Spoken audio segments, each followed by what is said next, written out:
જય સોમનાથ।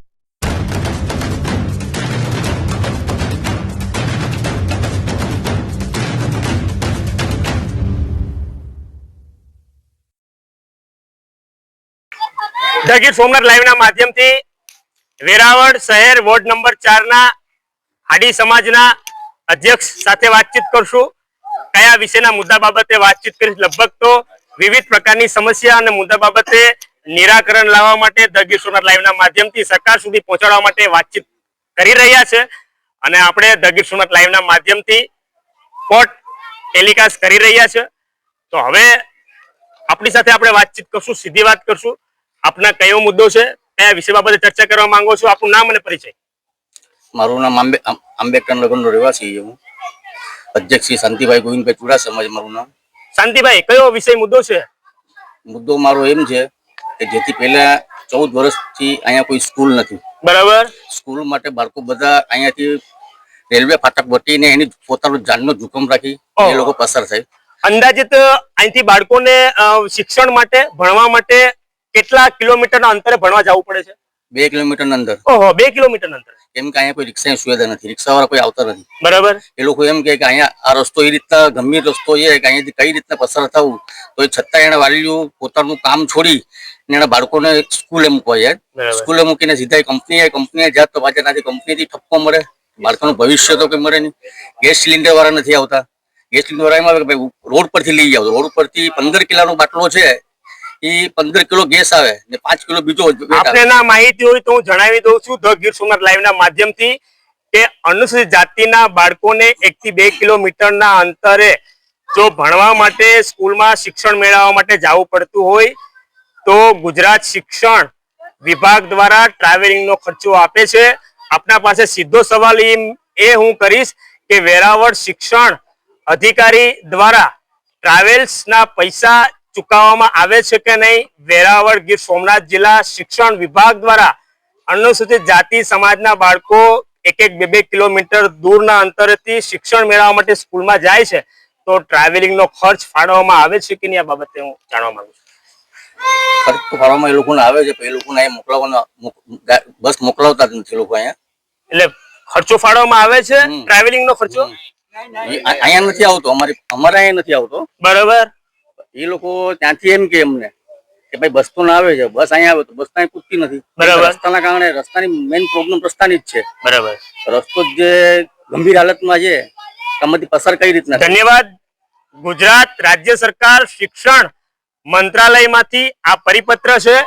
આ પરિપત્રની ગીર સોમનાથ જિલ્લામાં પહેલી વાર ખબર પડી છે કે આંબેડકર સોસાયટીમાં બાળકો 1 થી 2 કિલોમીટરના અંતરે ભાલપરામાં ભણવા જાય છે શિક્ષણ મેળવવા, પણ એને 1 રૂપિયો પણ ટ્રાવેલિંગ ખર્ચ મળતું નથી। આ યોજનાનો લાભ ના પૈસા કોણ ખાઈ જાય છે?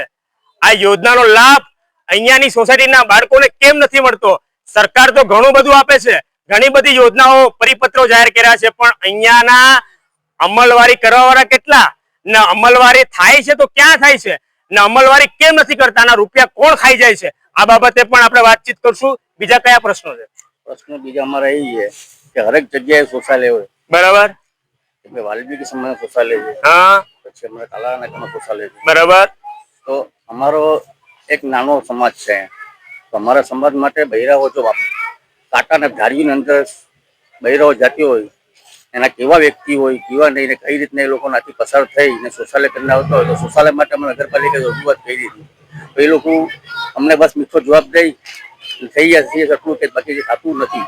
આ વાતના ઓછામાં ઓછા 17 વર્ષ થયા, 17 વર્ષથી લોકો શૌચાલય બનાવતા જ નથી। શૌચાલયનો પર્દાફાશ થયો છે। શૌચાલય એટલે કે મહિલાઓની સુરક્ષા, લોકો સ્વસ્થ રહે, લોકો સુરક્ષિત રહે, પણ જેના ઘરમાં શૌચાલય જ નથી તો ક્યાંથી શહેર સ્વસ્થ રહે, વિસ્તાર સ્વસ્થ રહે કે ઘર સ્વસ્થ રહે?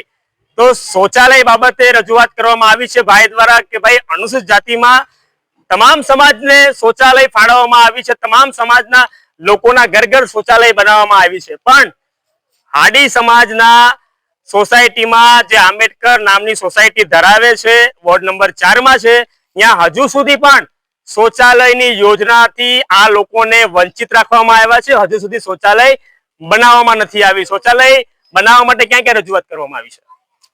બનાવવા માટે અમે નગરપાલિકા ચીફ સાહેબને ફાસ્ટથી અવાજ કરો, બોલો. બનાવવા માટે નગરપાલિકા ચીફ સાહેબને રજૂઆત કરી તમે, ત્યાંથી અમને એવો જવાબ મળ્યો કે એની ગ્રાન્ટ નથી આવી, ગ્રાન્ટ આવશે એટલે તમારે કરવામાં આવશે. એ વાતના 15-17 વર્ષ થઈ ગયા. 17 વર્ષથી લોકોએ પાછો અમને કોઈ જવાબ દીધો નથી.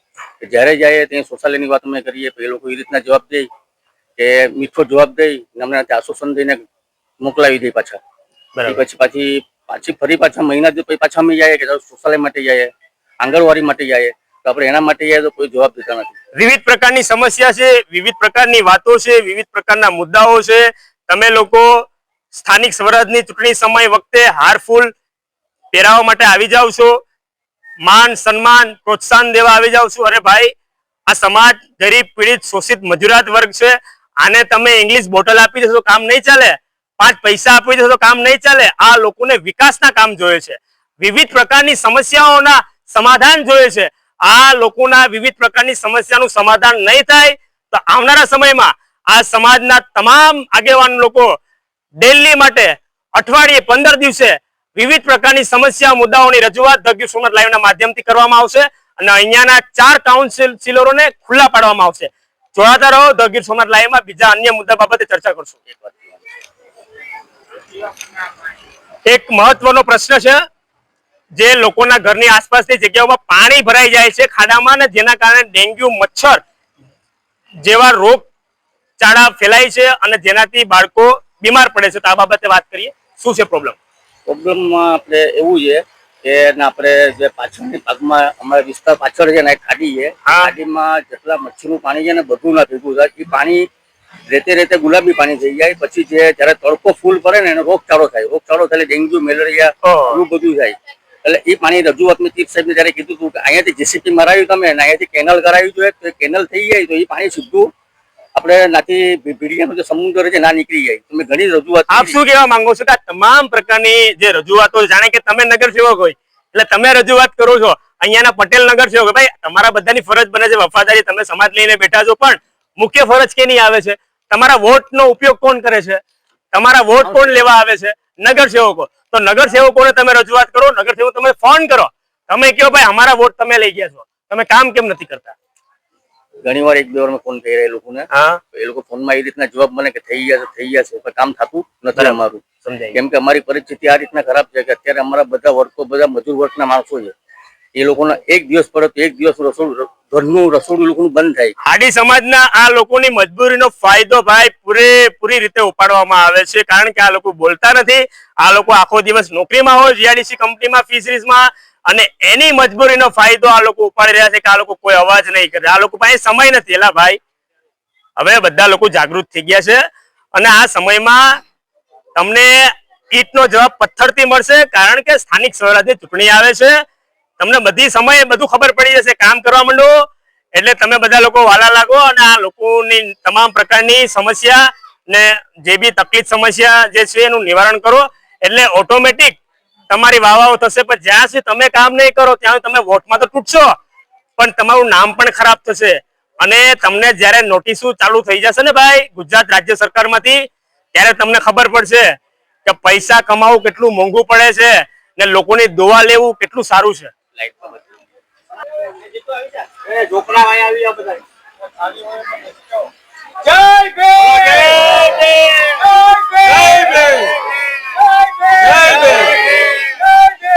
ભીમ.